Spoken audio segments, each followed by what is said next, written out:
குருநாயரே ஆரம்பிக்க.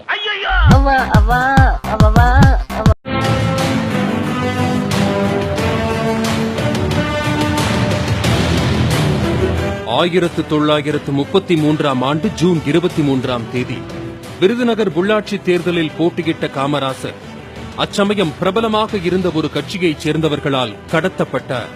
அப்போது செல்வாக்குமிக்க தலைவராக இருந்த ஒருவருக்கு இது பற்றி தகவல் தெரிவிக்கப்பட்டது. சாயல்குடியில் இருந்த அவர் உடனடியாக விருதுநகருக்கு விரைந்தார். காங்கிரஸ் கட்சியினரை அழைத்து ஒரு பொதுக்கூட்டத்திற்கு ஏற்பாடு செய்தார். மேடை ஏறிய அந்த தலைவர், எங்கள் கட்சியின் உண்மை தொண்டரை தேர்தலில் நிற்க விடாமல் தடுப்பதற்காக குறிப்பிட்ட ஒரு கட்சியினர் கடத்தி சென்றுள்ளனர் என்பதை அறிகிறேன். கூட்டம் முடிந்து நான் மேடையை விட்டு இறங்கும் முன் காமராசர் இங்கு வர வேண்டும். இல்லாவிடில் அவரை கடத்தியவர்கள் அதற்கான விளைவை சந்திக்க நேரிடும் என முழங்கினார். அவரது உரை முடிவதற்கு முன் காமராசரை மேடைக்கு அருகில் கொண்டு வந்து விட்டுச் சென்றனர். மேடைக்கு வந்த காமராசர் தான் மீட்கப்பட காரணமான அந்த தலைவருக்கு நன்றி கூறினார். அவர்தான் பசும்பொன் முத்துராமலிங்க தேவர்.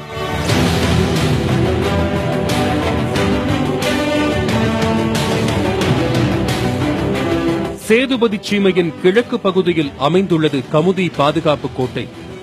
இதனை பாதுகாக்க பசும்பொன் என்னும் தவசி குறிச்சியைச் சேர்ந்த செல்வந்தர்களை நியமித்தார்கள் சேதுபதி மன்னர்கள். இங்கு தவசிகள் தவம் இருந்ததால் இது தவசி குறிச்சி எனவும், நெடுஞ்செழிய பாண்டியன் சேதுபதி காலத்தில் பசும்பூன் என்றும் அழைக்கப்பட்டது. இந்த பாண்டிய மன்னர் வழிவந்தவர் ஜமீன் குடும்பத்தைச் சேர்ந்த உக்கிரபாண்டி. இவருக்கும் இந்திராணி அம்மையாருக்கும் ராமநாதபுரம் மாவட்டத்தில் உள்ள பசும்பொன் என்ற சிற்றூரில் 1908ஆம் ஆண்டு அக்டோபர் 30ஆம் தேதி பிறந்தவர் முத்துராமலிங்க தேவர். இவர் உக்கிரபாண்டி இந்திராணி தம்பதிக்கு ஒரே மகன் ஆவார். 6 மாத கைக்குழந்தையாக இருந்தபோது தாயை பறிகொடுத்தார் முத்துராமலிங்க தேவர். இதனால் 2வது திருமணம் செய்து கொண்டார் அவரது தந்தை உக்கிரபாண்டி.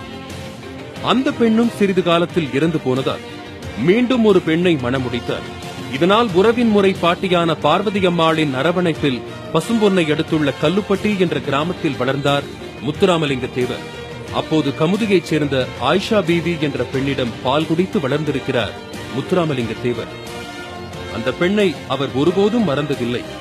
இளம் பருவத்தில் வேளாளர் குடும்பத்தில் பிறந்த குழந்தைசாமி என்பவரால் கல்வி பயிற்றுவிக்கப்பட்டார். ஆரம்ப கல்வியை கமுதி கிறிஸ்தவ பள்ளியில் படித்தார்.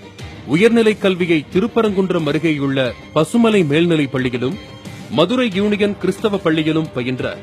சிறுவயது முதலே தமிழில் தீராத பற்று கொண்டிருந்தார் முத்துராமலிங்க தேவர். பள்ளி கல்வியுடன் குதிரையேற்றம், துப்பாக்கிச் சுடுதல், மல்யுத்தம், வாழ்வீச்சு, சிலம்பம் போன்றவற்றையும் கற்றுத் தேறினார். தண்ணீரில் மிதப்பது அவருக்கு கைவந்த கலையாகும். இதற்கென தீவிர மூச்சு பயிற்சியும் மேற்கொண்டிருக்கிறார். 13 வயதில் ஏற்பட்ட உடல்நலக் குறைவால் மதுரை மிஷன் மருத்துவமனையில் அனுமதிக்கப்பட்டார். மயக்க மருந்தின்றி நடைபெற்ற சிகிச்சையின் போது சிறுவனாக இருந்த முத்துராமலிங்கம் காட்டிய மனவலிமையை கண்டு வியந்தார்கள் மருத்துவர்கள். வீரமான இளைஞர் என்று அவரை பாராட்டியுள்ளார் ஒரு மருத்துவர். உடல்நல பாதிப்பால் பள்ளி படிப்பை தொடர்வதில் சிக்கல் உண்டானது. அவரது தந்தை உக்கிரபாண்டி 1939ஆம் ஆண்டு ஜூன் 6ஆம் தேதி காலமானார். இளம் வயதில் கல்வி அறிவால் விவேகத்தையும் உடல் வலிமையால் வீரத்தன்மையையும் ஒருங்கே கொண்டவராக திகழ்ந்தார். 1927இல் குடும்ப சொத்து வழக்கு தொடர்பாக சென்னை சென்ற அவர் பிரபல காங்கிரஸ் பிரமுகரும் முன்னணி வழக்கறிஞருமான சீனிவாசனை சந்தித்தார். அவர் சென்னையில் நடந்து கொண்டிருந்த அகில இந்திய காங்கிரஸ் காரிய கமிட்டி கூட்டத்திற்கு முத்துராமலிங்க தேவரை அழைத்துச் சென்றார். சிறப்பு பார்வையாளர் பகுதியில் அமர வைக்கப்பட்ட அவர் சீனிவாசனின் எழுச்சிமிகு உரையையும் சுபாஷ் சந்திரபோஸின் உணர்ச்சிமிகு உரையையும் கேட்டு வியந்தார். இதனால் விடுதலை போராட்டத்தில் தன்னை முழுமையாக அர்ப்பணித்துக் கொள்ள தீர்மானித்தார். அப்போதே தொடங்கியது அவரது அரசியல் பயணம். தனது உடல், பொருள், ஆவி என அனைத்தையும் இந்திய திருநாட்டின் விடுதலைக்கு காணிக்கையாக்கினார். அன்று முதல் விலை உயர்ந்த ஆடைகளை உடுத்துவதை நிறுத்திக் கொண்டார். தூய கதராடைகளை விரும்பி அணியத் தொடங்கினார். முழுமையான காங்கிரஸ்காரரானார். வழக்கறிஞர் சீனிவாசனின் இல்லத்தில் தங்கியிருந்த போது பசும்பொன் முத்துராமலிங்க தேவரின் தேசிய உணர்வு மற்றும் தெய்வீக பற்று குறித்து அறிந்து கொண்டார் நேதாஜி. அதன் விளைவாக அவரை கொல்கத்தாவில் உள்ள தனது இல்லத்திற்கு அழைத்துச் சென்றார் மாவீரன் நேதாஜி. தனது தாய் பிரபாவதி அம்மையாரிடம் உங்களுடைய கடைசி மகன் வந்திருக்கிறான் என்று பசும்பொன் முத்துராமலிங்க தேவரை அறிமுகம் செய்து வைத்தார் நேதாஜி. இளைஞனாக இருந்த போதே பேச்சு திறனை வளர்த்துக் கொண்டார் பசும்பொன் முத்துராமலிங்கம். அப்போதே தாய்மொழியாம் தமிழ் அவரிடம் களிநடனம் புரியும். ஆங்கில மொழியையும் நயம்பட பேசுவார். இரு மொழிகளையும் நீண்ட நேரம் பேசும் புலமை இருந்தது அவரிடம். தமிழ் மொழியில் சொல்லாடல் நிறைந்த அவரது கன்னிப்பேச்சு 1933 அரங்கேறியது. இது திட்டமிடப்பட்ட நிகழ்வு அல்ல, ஒரு விபத்து என்றே சொல்லலாம். ஆம், முதுகுளத்தூர் அருகேயுள்ள சாயல்குடி கிராமத்தில் சேதுராமன் என்பவர் சுவாமி விவேகானந்தர் பெயரில் ஒரு வாசக சாலையை திறந்தார். அந்த விழாவில் விவேகானந்தரின் படத்தை திறந்து வைத்து பேச அழைக்கப்பட்டிருந்த மதுரை கிருஷ்ணசுவாமி பாரதியால் வர இயலாமற் போனது. அந்த சமயம் பசும்பொன் முத்துராமலிங்க தேவர் சாயல்குடி அருகேயுள்ள இலந்தைக்குளம் என்ற கிராமத்திற்கு வந்திருந்தார். இதையறிந்த சேதுராமன் அங்கு சென்று அவரை அழைத்து வந்து விழாவில் பேச வைத்தார். அதுவரை எந்த ஒரு மேடையிலும் பேசி பழக்கமில்லை. ஆயினும் விவேகானந்தரின் தத்துவங்கள் பற்றி 3 மணி நேரம் பேசினார். மடை திறந்த வெள்ளம் போல இருந்தது அவரது பேச்சு. உரையை கேட்ட அனைவரும் மெய் மறந்து போயினர். இக்கூட்டத்திற்கு வந்திருந்த பெருந்தலைவர் காமராசரும் முத்துராமலிங்க தேவரின் பேச்சை முதல் முறையாக கேட்டார். உங்களை போன்று பேசக்கூடியவர்களின் சேவை காங்கிரஸ் கட்சிக்கு தேவை என்று குறிப்பிட்டார் காமராசர். 1934 90க்கும் மேற்பட்ட சமூகத்தினரை அடக்கி ஒடுக்கும் நோக்குடன் ஆங்கிலேய அரசு சீட்டை சட்டம் எனப்படும் குற்ற பரம்பரை சட்டத்தை கொண்டு வந்தது. இதற்கு எதிராக குதித்தெழுந்தார் முத்துராமலிங்க தேவர். இவரது அரசியல் நுழைவுக்கு பிறகுதான் தீவிரமடைந்தது குற்ற பரம்பரை சட்டத்திற்கு எதிரான போராட்டம். இச்சட்டத்திற்கு எதிராக விழிப்புணர்வு ஏற்படுத்தும் முயற்சியில் முழுவீச்சில் இறங்கினார். மதுரை, ராமநாதபுரம், திருநெல்வேலி மாவட்டங்களில் சுற்றுப்பயணம் சென்று மக்களை திரட்டினார். 19 கிராமங்களைச் சேர்ந்த மறவர் சமூகத்தவரை இந்த சட்டத்தின் கீழ் கைது செய்தது ஆங்கிலேய அரசு. காங்கிரஸ் மூத்த தலைவர் வரதராஜுலு தலைமையில் கண்டன பேரணியையும் கண்டன பொதுக்கூட்டத்தையும் முன்னின்று நடத்தினார் முத்துராமலிங்க தேவர். அரசு விழாவை புறக்கணிக்கும் போராட்டங்களிலும் ஈடுபட்டார். அதன் எதிரொலியாக வரதராஜுலுவுடன் பெருமாள், சசிவர்ணம் மற்றும் நவநீத கிருஷ்ணன் ஆகியோர் இணைந்த சமாதான பேச்சுவார்த்தை குழு நியமிக்கப்பட்டது. அப்போதைய அரசுடன் நடத்திய பேச்சுவார்த்தையில் எந்தவித தீர்வும் கிட்டவில்லை. இருப்பினும் பசும்பொன் முத்துராமலிங்க தேவரின் தொடர் போராட்டத்தின் எதிரொலியாக 1946ஆம் ஆண்டு ரத்து செய்யப்பட்டது குற்ற பரம்பரை சட்டம். 1935-36 அகில இந்திய காங்கிரஸ் தலைவர் தேர்தலில் தனது சகாவான பட்டாபி சீதாராமையாவை நிறுத்தினார் காந்தியடிகள். அவரை எதிர்த்து போட்டியிட்ட நேதாஜிக்கு ஆதரவாக களத்தில் இறங்கினார் பசும்பொன் முத்துராமலிங்க தேவர். தேர்தலில் நேதாஜி வெற்றி கண்டார். இந்தியாவிலேயே நேதாஜி போஸுக்கு அதிக வாக்குகள் கிடைத்த மாநிலம் தமிழகம்தான். 1936ஆம் ஆண்டில் விருதுநகர் நகராட்சி தலைவர் தேர்தலில் போட்டியிட்ட காமராசரின் வேட்புமனு தள்ளுபடி செய்யப்பட்டது. வரி செலுத்துவோர் மட்டுமே தேர்தலில் போட்டியிட முடியும் என்ற விதிமுறை அப்போது இருந்ததே அதற்கு காரணம். தகவல் அறிந்த முத்துராமலிங்க தேவர் விருதுநகர் சென்று காமராசரின் தாயார் சிவகாமி அம்மாளை சந்தித்தார். அவரது பெயரில் உள்ள வீட்டை காமராசர் பெயருக்கு மாற்றுமாறு கேட்டுக்கொண்டார். தனது பெண் குழந்தையின் எதிர்காலம் கருதி வீட்டை காமராசர் பெயருக்கு மாற்றித்தர மறுத்துவிட்டார் அவரது தாயார் சிவகாமி. சில ஆடுகளை விலைக்கு வாங்கி காமராசர் பெயரில் சொத்தாக்கினார். பின் அவற்றுக்கு காமராசர் பெயரில் வரி கட்டி ரசீதை பெற்று வாக்கு செலுத்தும் தகுதியை பெற்றுக் கொடுத்தார் காமராசருக்கு. அவர் தேர்தலில் போட்டியிடும் தகுதியையும் ஏற்படுத்தி கொடுத்தார். அதன் பிறகு விருதுநகர் நகராட்சி தலைவர் தேர்தலில் நின்று வெற்றி பெற்றார் காமராசர். 1937 சென்னை மாகாண சட்டசபைக்கு தேர்தல் அறிவிக்கப்பட்ட போது தென் மாவட்டங்களில் செல்வாக்கு பெற்றிருந்தது நீதி கட்சி. ராமநாதபுரம் தொகுதியில் நீதி கட்சி மன்னர் நாகநாத சேதுபதியை நிறுத்தியது. சேதுபதி மன்னருக்கு எதிராக அகில இந்திய காங்கிரஸ் கமிட்டி தலைவர்கள் பசும்பொன் பெருமகனாரை வேட்பாளராக அறிவித்தனர். முதலில் போட்டியிட மறுத்த அவர் பிறகு தலைவர்களின் வற்புறுத்தலால் களமிறங்க சம்மதித்தார். தேர்தலில் மன்னர் சேதுபதி தோல்வியடைந்தார். முத்துராமலிங்க தேவர் அபார வெற்றி பெற்றார். அதற்கு பின்வந்த தேர்தல்களிலும் கடும் சோதனைகளை சந்தித்தது காங்கிரஸ் கட்சி. தென் மாவட்டங்களில் காங்கிரஸ் காலூன்றி வளர்ந்ததற்கு பசும்பொன் பெருமகனாரே காரணம் என பாராட்டியுள்ளார் ராஜாஜி.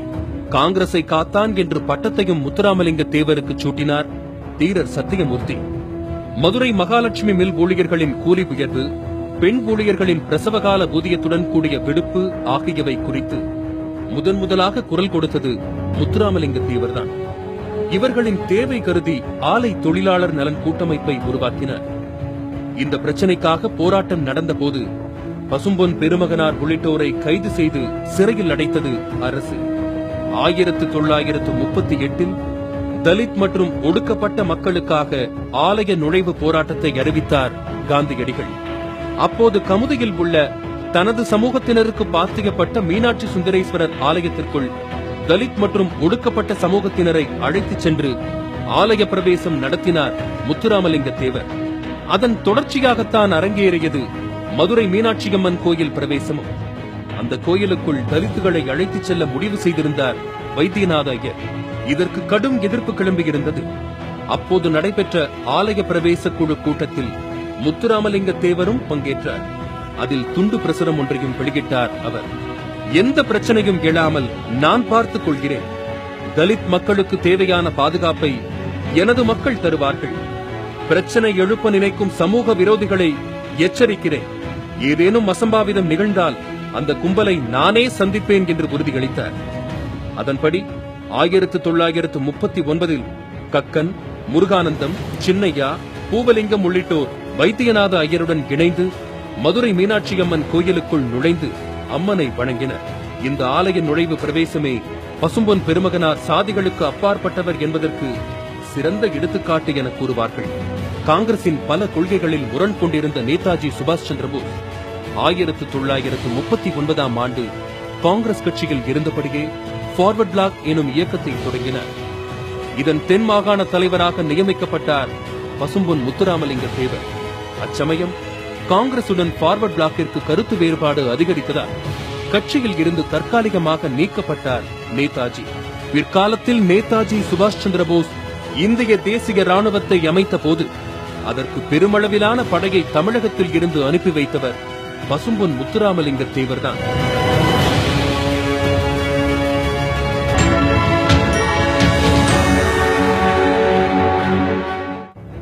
இரண்டாம் உலகப் போரை தொடர்ந்து தீவிர தேச பக்தர்கள் அனைவரையும் கைது செய்து சிறையில் அடைத்தது ஆங்கிலேய அரசு. நேதாஜி வீட்டுக்காவலில் வைக்கப்பட்டார். முத்துராமலிங்க தேவர் மத்திய பிரதேச சிறையில் அடைக்கப்பட்டார். சிறையில் இருந்து தப்பிய நேதாஜி இந்திய எல்லையை கடந்து சென்று விட்டார். பல்வேறு அரசியல் மாற்றங்கள் நிகழ்ந்த நிலையில் ஓராண்டுக்கு பிறகு சிறையில் இருந்து வெளியே வந்தார் முத்துராமலிங்க தேவர். அச்சமயம் நாடு விடுதலை அடைந்துவிட 1948 காங்கிரசுடன் கருத்து வேறுபாடுகள் முற்றியதால் தனிக்கட்சியாக செயல்பட தொடங்கியது ஃபார்வர்ட் பிளாக் இயக்கம். 1948 ஜனவரி 23 சுபாஷ் சந்திரபோஸ் பிறந்த நாளன்று மீண்டும் தீவிர அரசியலில் இறங்கினார் முத்துராமலிங்க தேவர். நேதாஜி என்ற வார பத்திரிகையை தொடங்கி அவரே ஆசிரியராகவும் இருந்து வந்தார். அன்று இரவு மதுரையில் நடைபெற்ற கூட்டத்தில் சுபாஷ் சந்திரபோஸ் உயிருடன் தான் உள்ளார், அவர் விமான விபத்தில் இறந்ததாக கூறுவது தவறு, அவரை நானே சந்தித்தேன் என்றும் பகிரங்கமாக அறிவித்தார். 1949 நேதாஜியின் மூத்த சகோதரர் சரத் சந்தியா போஸ் விடுத்த அழைப்பின் பேரில் கொல்கத்தா சென்ற முத்துராமலிங்க தேவர் அங்கிருந்து சீனா சென்று விட்டார். ஓராண்டு காலம் அவர் எங்கே இருக்கிறார் என்ற விவரமே தெரியவில்லை. 1951 மதுரை தமுக்கம் மைதானத்தில் திடீரென நடைபெற்ற நேதாஜி பிறந்தநாள் விழாவில் பங்கேற்றார். வடகொரியா போர் முனையில் நின்று அந்த யுத்தத்தை நேரில் பார்த்துவிட்டுத்தான் உங்கள் முன் நிற்கிறேன் என தொடங்கி சுமார் 3 மணி நேரம் உலக அரசியல் குறித்து பேசினார். 1954 மொழிவாரி மாநில பிரிவினையை எதிர்த்து மக்கள் நடத்திய போராட்டத்தை ராஜாஜி அரசு பலவந்தத்தால் அடக்கியது. அப்போது ஏற்பட்ட அரசியல் நெருக்கடியால் ராஜாஜி பதவி விலக முதலமைச்சர் பதவியில் அமர்ந்தார் காமராசர். அந்த தருணத்தில் பசும்பொன் பெருமகனாரை ஒரு வழக்கில் கைது செய்ய பிடிவாரண்ட் பிறப்பிக்கப்பட்டது. அதில் இருந்து தப்பிக்க தலைமறைவாக இருந்தபோதுதான் சிறுவயதில் அவருக்கு பாலூட்டிய கமுதி ஆயிஷா பீவி காலமாகிவிட்டார். அவருக்கு இறுதி அஞ்சலி செலுத்த முத்துராமலிங்க தேவர் எப்படியும் வருவார், அவரை கைது செய்துவிடலாம் என புலனாய்வு பிரிவு காவல்துறையினர் கமுதியை முற்றுகையிட்டனர். அப்போது இஸ்லாமிய பெரியவர் போன்ற தோற்றத்தில் வந்த ஒருவர் ஆயிஷா பீவியின் உடலுக்கு அஞ்சலி செலுத்திவிட்டு அடுத்த கணமே காணாமல் போய்விட்டார். பின்னர்தான் தெரிய வந்தது அது முத்துராமலிங்க தேவர் என்று. அவர் எப்போதும் இஸ்லாமியர்களுக்கு ஆதரவாக இருந்தவர். இந்திய பாகிஸ்தான் பிரிவினையின் போது கூட தமிழக முஸ்லிம்கள் நம் தாய் தமிழ்நாட்டை விட்டு போகக்கூடாது என்று அன்பு கட்டளையிட்டார். 1952 இந்தியாவின் முதல் பொது தேர்தல் நடைபெற்றது. அதில் அருப்புக்கோட்டை நாடாளுமன்ற தொகுதியிலும் முதுகுளத்தூர் சட்டமன்ற தொகுதியிலும் போட்டியிட்டு வெற்றி கண்டார். MP பதவியை ராஜினாமா செய்ததால் அங்கு இடைத்தேர்தல் அறிவிக்கப்பட்டது. அதில் முத்துராமலிங்க தேவர் நிறுத்திய வேட்பாளர் சசிவர்ணம் அமோக வெற்றி பெற்றார். பிறகு பசும்பொன் பெருமகனார் நாடாளுமன்ற கூட்டத்தில் பங்கேற்க டெல்லி சென்றிருந்த வேளையில் ராமநாதபுரம் மற்றும் அதனை சுற்றியுள்ள பகுதிகளில் ஒருவித பதற்றம் ஏற்பட்டது. இதுவே பின்னர் கலவரமாகவும் வெடித்தது. இரு சமூகத்தவர் இடையே கடும் மோதல்கள் நிகழ்ந்தன. இந்த கலவரம் ராமநாதபுரம் மாவட்டத்திற்கே ஒரு கரும்புள்ளியையும் அன்றைய ஆட்சியாளர்களுக்கு பெரும் கரையையும் ஏற்படுத்தியது. செய்தி கேட்டு உடனே தமிழகம் திரும்பினார் பசும்பொன் முத்துராமலிங்கம். வன்முறை சம்பவங்கள் தொடர்பாக நீதி விசாரணை தேவை என்று வேண்டுகோள் விடுத்தார். பின்னர் நடைபெற்ற சமாதான கூட்டத்தில் அனைத்து சமூகத்தவரும் இணக்கமாக வாழ்வதென முடிவெடுக்கப்பட்டது. அந்த சமயத்தில் காங்கிரசுக்கு மாற்றாக தொடங்கப்பட்டது ஜனநாயக காங்கிரஸ் எனும் கட்சி. இதையொட்டி மதுரை தமுக்க மைதானத்தில் கூட்டம் நடைபெற்றது. அதில் பேசிய பசும்பொன் முத்துராமலிங்க தேவர், தலித் மக்கள் மீது எவன் ஒருவன் தாக்குதல் தொடுத்தாலும் எனது இருதயத்தை பிளந்து அதில் வழிகின்ற ரத்தத்தை குடித்த பாவத்தை செய்ததாக கருதுகிறேன் என்று உணர்ச்சி பிழம்பாக உரையாற்றினார். இக்கூட்டம் முடிந்து அவர் மதுரை கோரிப்பாளையம் அருகில் காரில் வந்தபோது வழிமறித்து காவல்துறையால் கைது செய்யப்பட்டார். பாதுகாப்பு சட்டத்தின் கீழ் கைது செய்யப்படுவதாக அவரிடம் தெரிவிக்கப்பட்டது. வேலூர் மற்றும் சென்னை சிறைகளில் மாற்றி மாற்றி அடைக்கப்பட்டார். அவர் மீது திடீரென வழக்கு பதிந்து புதுக்கோட்டை சிறையில் அடைத்தனர். இந்த வழக்கு அரசியல் காழ்ப்புணர்ச்சி கொண்டது என விமர்சித்தது ஃபார்வர்ட் பிளாக் கட்சி. விசாரணையின் முடிவில் பசும்பொன் முத்துராமலிங்க தேவர் குற்றமற்றவர் என தீர்ப்பளித்தார் நீதிபதி அனந்தநாராயணன். இதனால் 1959 சிறையில் இருந்து விடுதலையானார்.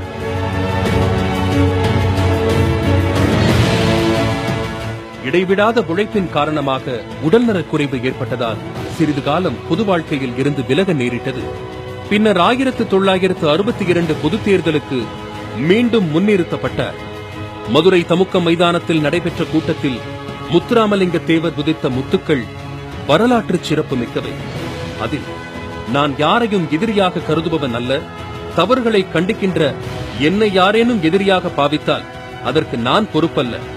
நான் பேசுவது, எழுதுவது, சிந்திப்பது, சேவை செய்வது என எல்லாமே நாட்டுக்காகவே என்று எனக்காக அல்ல என்பனவாகும்.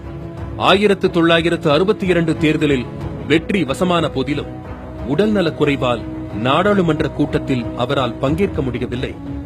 மதுரையை அடுத்த திருநகரில் தங்கி ஓய்வும் சிகிச்சையும் பெற்று வந்தார். அவரை காப்பாற்ற மருத்துவர்கள் எவ்வளவோ முயன்றனர். ஆனாலும் 1963 அக்டோபர் 29 இவ்வுலகை விட்டு மறைந்தார் முத்துராமலிங்க தேவர். மரணத்திற்கு பின் தனது உடலை சொந்த ஊரான பசும்பொன்னில்தான் அடக்கம் செய்ய வேண்டும் என்று அவர் கூறியிருந்தார். அதன்படி மறுநாள் உடல் அங்கு கொண்டு செல்லப்பட்டது. உடலுக்கு லட்சோப லட்சம் மக்கள் கண்ணீர் அஞ்சலி செலுத்தினர். பின்னர் யோகிகள் அடக்கம் செய்யப்படும் முறையில் அவரது உடல் அடக்கம் செய்யப்பட்டது.